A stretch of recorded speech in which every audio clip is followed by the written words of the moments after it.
Okay, welcome to Into the Channel, a podcast primarily about women's football. Before we hit the pitch, if you enjoy the show or love women's football as much as your boys do, subscribe.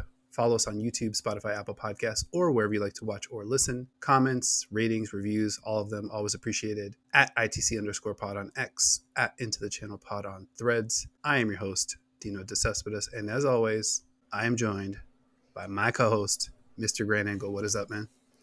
Champions League is back, buddy. We made it. Oof. We got here. What else can I say? So I'm doing well. That is, the Champions League is back is shorthand for I'm doing great. Wonderful to hear. Yeah, we had a makeup match this past week, a couple days ago, that I'll admit I wasn't the most excited for. I was kind of like, all right, Slavia Praha, St. Pölten, a couple of maybe non-advancing teams. But as soon as they kicked off, I was right back in it. I was like, all right, here we go. Perfect kind of tune-up match for your boys. With that said, where do you want to get started this week? I think we got to get started with Praha versus Pölten, wrapping up Matchday 4. Praha 1, Pölten 0.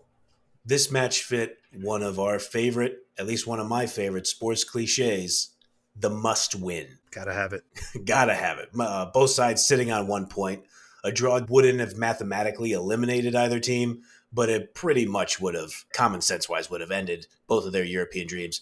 So they had to play for goals. And obviously, it would have been a tall order to ask either of these teams to beat Braun, let alone Lyon. If you wanted any look at this for either side, you had to win. So I thought they would both be on the attack. And I'm interested kind of to see how you absorbed it. So I was expecting a relatively open match with that in mind. What were you thinking going in? I was thinking the same, pretty even, back and forth kind of match with real chances for both sides, which is sort of what we got, like in spots. But I got to mention it before we get into the game. That Thursday night affair in Praha looked real cold.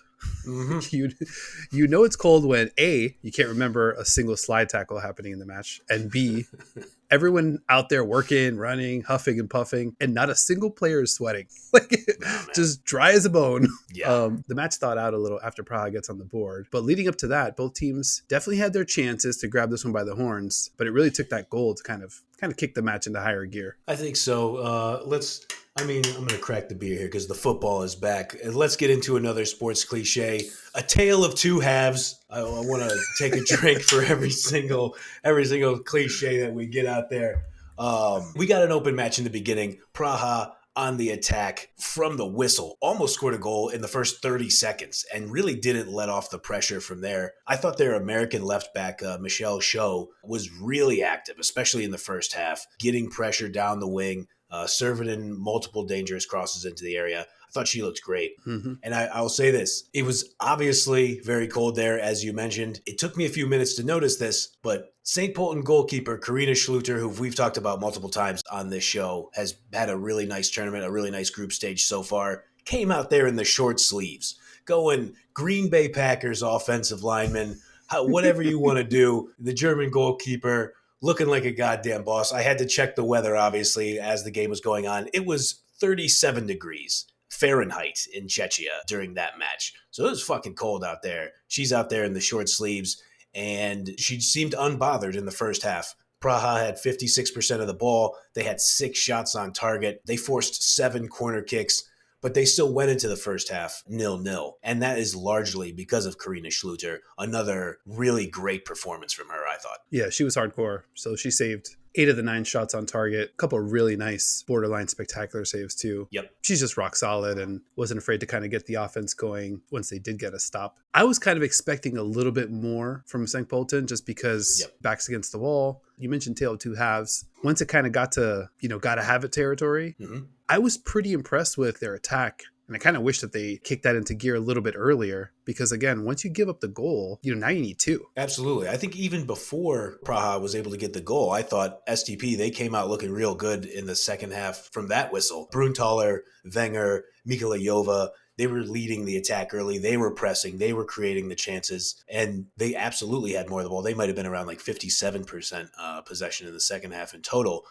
But they came out there clearly with the message, we're going to hold the ball. We can play this style too. On the goal, Praha keeper Lukasova, she has a nice long pass. It bounces just beyond midfield. And then Krishirikova, she wins the ball after Swiss defender Ella Tuan, not to be confused with Ella Toon, the English midfielder. Ella Tuan makes a bit of a mess of things. Krishirikova, who I'm just going to call, let's just simplify this, I'm going to call her K-Dot for the remainder of this segment. K-Dot runs free onto the ball, doesn't seem to love her angle running at Schluter, and she just makes the perfect pass over to Kirova, who buries the goal. No chance for Schluter there, who, might I add, came out in the second half with the long sleeve keeper shirt. I don't know if she switched up the vibes too much. I don't blame her for being fucking cold. I'm not going to begrudge her for putting on the long sleeves, but, not saying, but I'm just saying. Short sleeves, 0-0. Long sleeves, give up a goal. Yeah, I feel like she kind of lost her edge there at halftime. Speaking of halftime, I think the two subs that Pölten made, Matejka Zver and Valentina Madel, big differences. And I think that's kind of what we start to see. Kirova obviously gets the goal roughly 11 or so minutes into the second half. Yep. Felt good for Kirova because she obviously missed the bunny 30 seconds into the match. Yeah. And didn't miss a beat. She just kind of came right back and was like, nope, I'm playing my game. Just going to keep firing. And she gets her team on the board and ultimately keeps them alive in the tournament. Yeah. And, they gave up that goal. And you're right. They kept pressing. They kept holding the ball. I don't even know how to describe this. I'm going full body language, doctor. I thought STP, they simultaneously looked a little shell-shocked. I think it's because it's a little bit of a howler from Tuan there. That's going to happen in any match. The goal comes off of a bit of a misplay from your center back. But even looking a little shell-shocked, STP was like, okay, that really sucks, but we still have to press. They had no other choice but to try to go out and win it. I think you're right. I probably would have liked to see them be more aggressive. Later in the match, I think it was right around the 83rd minute, Lukasova made two very important saves. Mikulayova for STP had a look at the equalizer. That gets saved. And then the rebound falls to Matner Tremblot, and she just blasts the ball right into Lukasova's face. And so she makes the save with her face. And let's go back to the fact that it was 37 degrees in the cold Czechia air out there. That had to really fucking hurt, but Lukasova's tough as hell. She shook it off after being on the ground there for a little bit. And Praha was able to see out the win. I referred to St. Pölten as STP, so let me just say, if you're an STP fan, you're a little disappointed. They played like they had time to wait for tomorrow, and they won't be advancing, so surely their fans will be feeling big empty. Nicely done. Thank you. A little forced. No, I nailed it. Thanks.